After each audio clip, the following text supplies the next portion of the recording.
Video start करने से पहले मैं आपको एक इन्फॉर्मेशन दे दूं कि हमने एक नया चैनल जिसका नाम मिस वॉइस ओवर 2 है वो ओपन किया है और उसके अंदर हम न्यू एनिमे और कोरियन ड्रामास लेकर आएंगे। सो आप उसे जरूर देखें। उसकी लिंक डिस्क्रिप्शन और आई बटन में दी गई है। तो जैसा कि लास्ट एपिसोड में हमने देखा कि तियानडो एम्पायर की आर्मियां अपने कैंप में वापस आ गई है और फिर हम क्वान रेंजियो को देखते हैं जिसको ये पता चल गया है कि उसने अभी अभी अपने ही ग्रैंडपा को मार दिया है। एंजल गॉड कहती है कि तुम्हारे टेस्ट को पूरा करवाने के लिए इन्होंने खुद की लाइफ सैक्रिफाइस कर दी है। फिर क्वान रेंजियो को याद आता है कि कैसे डार्क क्वान रेंजियो ने ओवरकम कर दिया था और अपने ही ग्रैंडपा में उसने तलवार घोंप दी थी। उसके ग्रैंडपा भी काफी खुश है क्योंकि अब क्वान रेंजियो गॉड बनने के सफर में आगे बढ़ पाएगी और फाइनली उसने अपना 8 टेस्ट पूरा कर लिया है। ग्रैंडपा कहते हैं कि ये न सिर्फ मेरी चाहत थी बल्कि पूरा एंजल ट्राइब चाहता है कि क्वान रेंजियो ही अगली गॉड बने। क्वान रेंजियो को अभी भी यकीन नहीं हो रहा है कि उसने ऐसा कर दिया है क्योंकि वो अपने ग्रैंडपा को नहीं खोना चाहती थी।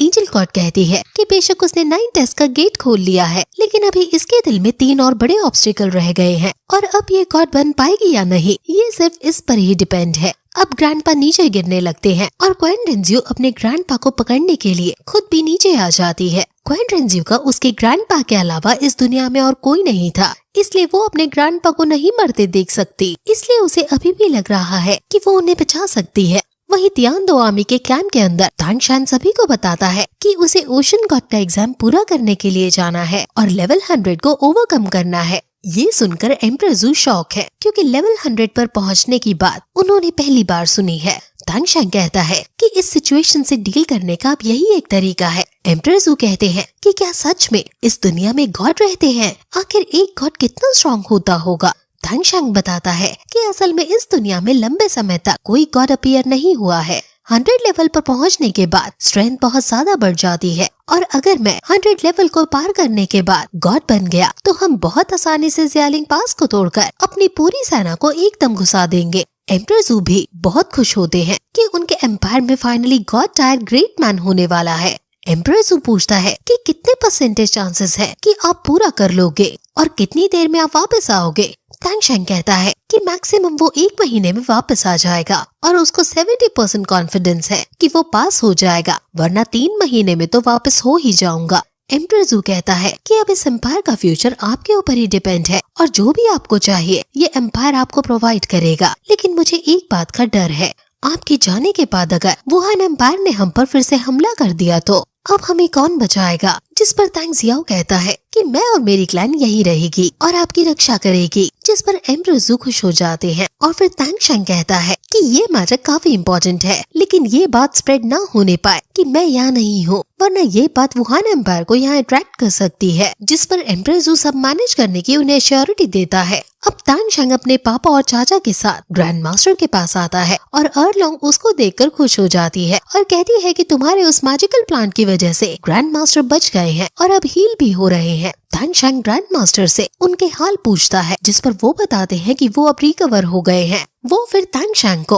अपने पापा और चाचा के साथ बैठने को कहते हैं जिस पर तांग हाउ ग्रैंड मास्टर को शाय ना होने के लिए और कंफर्टेबल होने के लिए कहते हैं कि आप हमारे वेलकम की चिंता अभी ना करो, आप बीमार हो और आप रिकवर होने पर ज्यादा से ज्यादा ध्यान दो। आपने ही मेरे बेटे को बचपन से गाइड किया है और आज जो भी ये है उसका सारा श्रेय आपको जाता है। अर्लोंग भी कहती है कि तांगशान भी हमेशा पूरा ट्रस्ट करके ग्रैंड मास्टर की हर बात को मान जाता था। आप लोग बातें करो, मैं आप लोगों के लिए खाने का अरेंजमेंट करने जाती हूँ। ग्रैंड मास्टर तांगशान से पूछते हैं कि क्या तुमने सी गॉड का सक्सेसर बनने का पूरा मन बना लिया है? तांगशान कहता है कि आप जानते हो मेरे पास और कोई चारा नहीं है, इस करंट वॉर की वजह से नहीं बल्कि सी गॉड के 9 टेस्ट को मुझे पूरा करना ही होगा। तांग हाउ कहता है कि 100 लेवल पर पहुँचना और गॉड बनना काफी मुश्किल है। तुम्हारे ग्रेट ग्रैंडफादर के पास जो काफी ज्यादा टैलेंटेड थे वो भी कई सालों तक उसे पार नहीं कर पाए थे और फिर वैसे भी ज़ियालिंग पास पर सिचुएशन काफी क्रिटिकल है, हमें एक स्ट्रॉन्ग फोर्स की जरूरत है इसलिए तांगशान को वहाँ जाना ही होगा। और वैसे भी आपने कहा है कि ज़ियालिंग पास वाली चिंता जल्द से जल्द रिजॉल्व होनी चाहिए। ये सुनकर एकदम तांग जियाओ बोल पड़ते हैं कि आखिर ग्रैंड मास्टर ने ये कब कहा। ये सुनकर सभी ऑकवर्ड से हो जाते हैं और यहाँ से पता चलता है कि तांग जियाओ थोड़ा सोशली ऑकवर्ड है। ये सिचुएशन काफी फनी हो जाती है। तांगशान अपने पापा से कहता है कि आप चिंता ना करो, वहाँ पर जाने से पहले मैं हाउ तियान हैमर की स्पिरिट रिंग को प्राप्त करूंगा और सी गॉड की लाइट की वजह से मैं जल्दी से स्पिरिट रिंग्स प्राप्त कर पाऊंगा।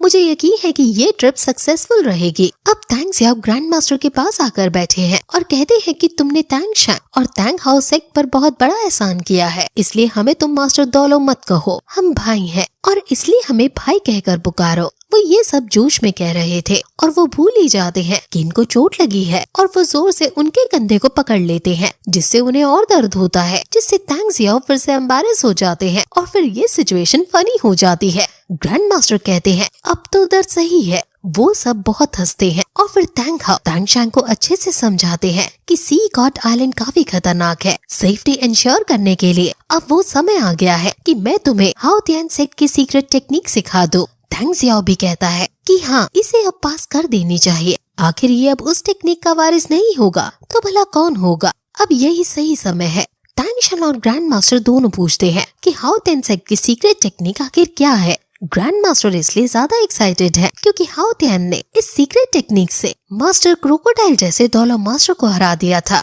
ये काफी एक्सट्रीम टेरिफाइंग पावर है। तैंग हाओ कहता है कि यही तो हाउ तियान सेक्ट की सीक्रेट टेक्निक की ग्रेटनेस है। तुम अब मेरे साथ आओ। तैंग शैंग उनके साथ अब पहाड़ के किनारे जहाँ एकदम शांति है वहाँ चला जाता है। ये काफी अलग और हाईली डेंस जगह है जहाँ हर जगह वनस्पति और पशु पक्षी निवास कर रहे हैं। तैंग हाओ बताता है कि हाउ तियान सेक्ट जब से एस्टैब्लिश हुआ है तब से वो एक सीक्रेट टेक्निक पास करता हुआ आया है। उस टेक्निक की अपनी एक कल्टीवेशन टेक्निक है और अगर तुम में हाई टैलेंट नहीं हुआ तो तुम उसे नहीं सीख पाओगे और तुम्हारी लाइफ भी डेंजर में आ जाएगी। इस कल्टीवेशन टेक्निक का नाम सुमेरु हैमर है और अब वो उसे सिखाना शुरू करते हैं। वो उसे आंख बंद करके अपने हाथ बाहर निकालकर आसपास के एनवायरनमेंट को फील करने को कहते हैं। तैंग शैंग पहले लीफ को फील करता है और फिर विंड को फील करता है। वो फिर तैंग शैंग को बताते हैं कि अगर यहाँ कोई विंड नहीं होगी तो कोई पत्ता उड़ने के काबिल नहीं होगा। अगर कोई लीफ नहीं होगी तो विंड अपना एक फंक्शन खो देगी।